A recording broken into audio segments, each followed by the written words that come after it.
Another day, another ano na naman tayo.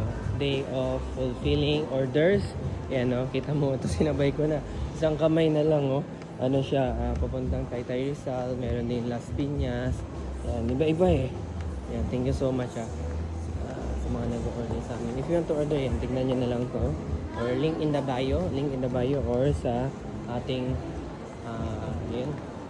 sa ating comment, or you can DM me.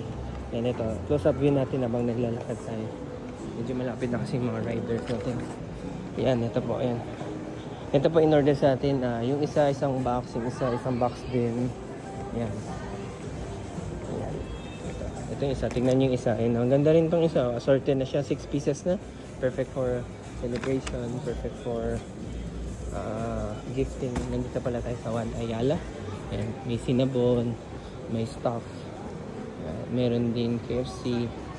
Yan, nandun tayo sa may bench and pen shop. So, ayan.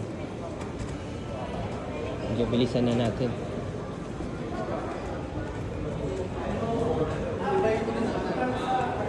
Ayan, lunch. Baka masasold out kami maagang ngayon. Sana nga. World record yun. World record yun pag na-sold out kagad tayo. Going down the stairs, ingat lang. So yun, thank you so much sa mga nag-order. Another day, another day of fulfilling one box at a time. Okay, bye-bye.